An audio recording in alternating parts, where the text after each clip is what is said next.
ਹੁਣ बेटा ਆਪਾਂ 10वीं क्लास का अध्याय 1 वास्तविक संख्यावां दे एक एक नंबर वाले सवाल करन जा रहे हैं। ध्यान नाल देखना है। सवाल की है साडे कोल, कहंदा है हर एक भाज संख्या नूं अभाज संख्यावां दियां घातां दे गुणनफल के रूप में दर्शाया जा सकता है। बिल्कुल सही।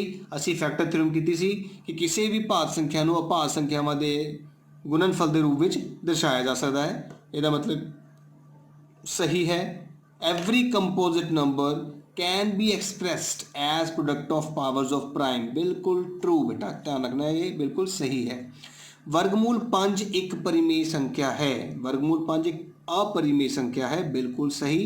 वर्गमूल 5 ਜਿਹੜਾ ਅੱਖਰ वर्गमूल ਦੇ ਵਿੱਚ ਹੋਵੇ ਤੇ वर्गमूल ਟੁੱਟੇ ਨਾ ਤੇ ਉਸ ਨੂੰ अपरिमेय संख्या ही ਕਹਿੰਦੇ ਆ। ਇਹਦਾ मतलब ट्रू।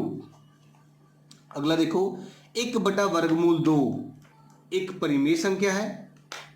1/वर्गमूल 2, इतने वर्गमूल 2 बेटा टुट नहीं सकता।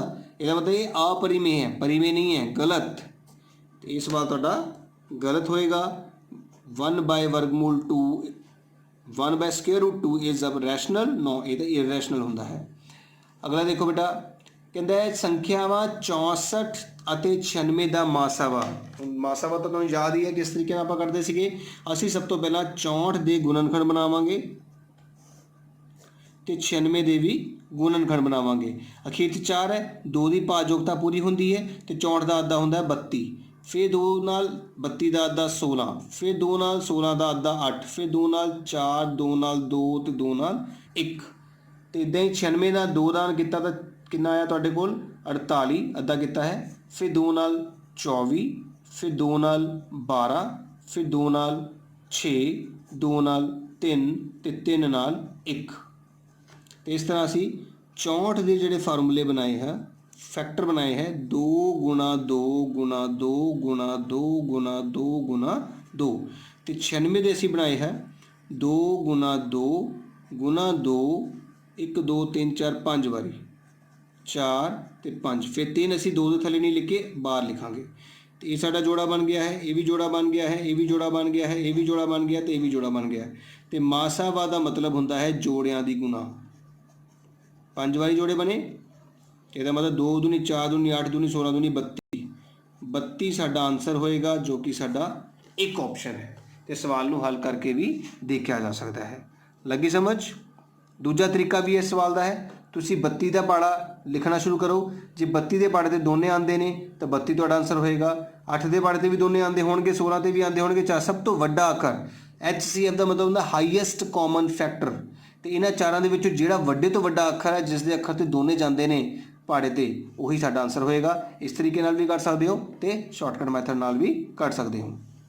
अगला है 3 वर्गमूल 5 गुणा 2 वर्गमूल 5 एक अपरिमेय संख्या है। तुसीं देखो 3 वर्गमूल 5 नूं असीं गुणा करनी है 2 वर्गमूल 5 नूं। बगैर वर्गमूल वाला अखर बगैर वर्गमूल वाले अखर नाल गुणा होंदा 3 दूनी 6। वर्गमूल वाला अखर वर्गमूल वाले अखर नाल गुणा होएगा वर्गमूल 5 गुणा वर्गमूल 5 होंदा है बेटा 5 कल्ला, वर्गमूल हट जाता है। 6 5 30। हुण तुहाडे कोल वर्गमूल बचिया नहीं। इसका मतलब ये तुहाडे कोल अपरिमेय नहीं परिमेय है, जबकि ये कह रहा है अपरिमेय। इसका मतलब ये गलत कह रहा है, फॉल्स होएगा बेटा। लगी समझ? हुण है 35/40 का दशमलव प्रसार की होवेगा। तो मैं समझा चुका है कि जदों भी किसी फ्रैक्शन का या भिन्न का दशमलव प्रसार पता करना होंदा है, असी अंश का भी गुणनखंड बनाते हैं तो हर दे भी गुणनखंड बनाते हैं।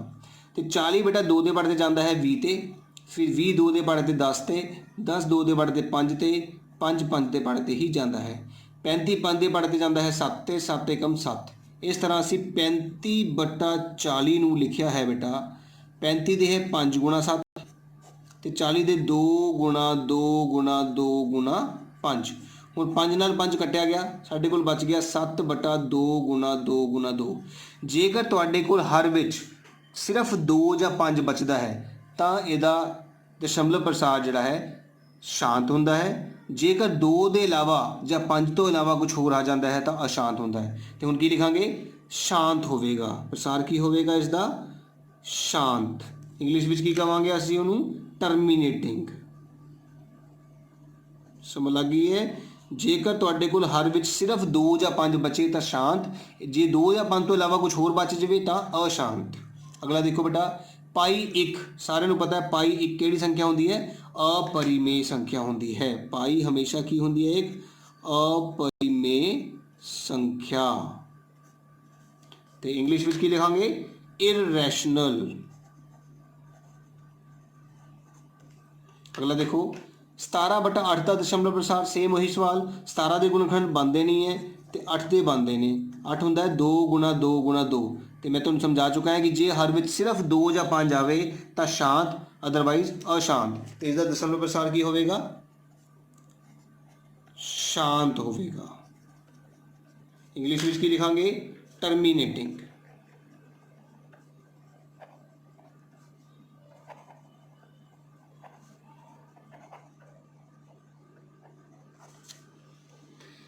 अगला सवाल है बेटा साढ़े कोल आ रकम एक डैश संख्या है। बेटा देखो इस रकम ने अगे जाके डैश डैश डैश नहीं किया, एक ते जाके रुक गई है।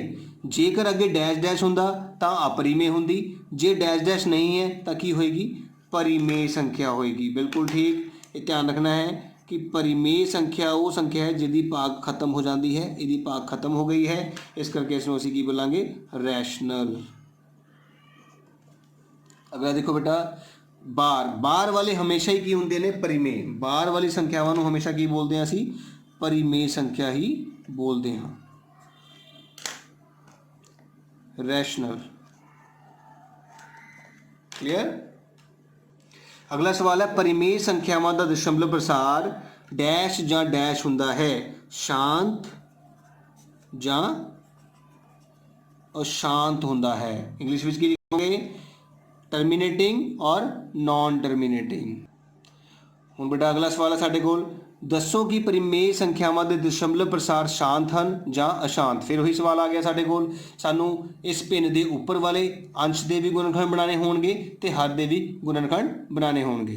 देखो बेटा असीं बना लेने 73 के कोई गुणनखंड नहीं बनते, 1850 के असीं गुणनखंड बनाए ने 2 गुना 5 गुना 5 गुना 37। मैं तुहानूं समझा चुका है कि जेकर हर विच सिर्फ 2 और 5 है तो शांत, लेकिन इत्थे 2 भी है 5 भी है, लेकिन उहदे नाल एक 37 अखीर वध गया है, इस करके इसनूं की कहांगे अशांत आवर्ती। बेटा क्लियर है। जदों भी किसी भिन्न नूं शांत या अशांत पता करना होवे उसका यही तरीका है बेटा। अगला सवाल देखो, ये सवाल तो होर भी सौखा हो गया बेटा। ये देखो हर विच है ही सिर्फ 2 ते 5, तो सीधा ही लिख देना तुसी ये शांत आवर्ती है। Terminating decimal. अगला सवाल देखो थल्ले 2 भी है 3 भी है तो 5 भी है, तो 3 एक्सट्रा आ गया, 2 ते 5 ही होने चाहिए ने, इस करके सीधा ही आंसर आ गया कि ये अशांत आवर्ती है। तो इस तरह साडा ये सवाल भी कंप्लीट हो गया है बेटा। अगला सवाल है गुणनखंड रुख नूं पूरा करना है बेटा। Complete the factor tree. देखो इधर 24 है तो इधर 2 ते 12 दूनी 24। हुण इहदा मतलब इन्हां दोनों नूं गुणा करके 24 आ रहा है, तो इन्हां दोनों नूं गुणा करके 12 आना चाहिए। तो 2 इत्थे है तो इधर की आऊगा 6 दूनी 12। हुण 6 दे अगे गुणनखंड की होंदे ने 2 तिया 6। इस तरह असीं फैक्टर ट्री नूं पूरा कर सकते हैं। अगला सवाल साडे कोल है बेटा 156 नूं अपाद संख्या के गुणनफलों के रूप में, किसी भी संख्या नूं अपाद संख्या के गुणनफल के रूप में रखना होवे तो उसके सानूं गुणनखंड बनाने होंदे हन। 156 का अखीरला अखर 6 है तो 2 की भाजयोगता लगती है। 2 नाल करन दा मतलब हुंदा अद्धा करना। असीं 156 नूं 100 रुपये वखरे 50 रुपये वखरे तो 6 रुपये वखरे भी तोड़ सकते हैं। 100 का अद्धा हुंदा है 50, 50 का अद्धा हुंदा है 25 तो 6 का 3। 50 25 के 3 जोड़ांगे तो 50 70 75 ते 78 रुपये साढ़े कोल बचते हैं। अखीरला अखर फिर 8 है, फिर 2 दे पढ़ते जाऊगा। 78 नूं असीं 70 जमा 8 रुपये जोड़िया है। 70 का अद्धा 35 तो 8 का 4, साढ़े कोल आया है 39। 39 3 दे पढ़ते जाता है, 3 एकम 3 3 तिया 9 तो 13 13 दे पढ़ते जाते हैं। इस तरह 156 नूं असीं की लिखांगे 2 गुना 2 गुना 3 गुना 13। ये साडा इस सवाल का आंसर होएगा।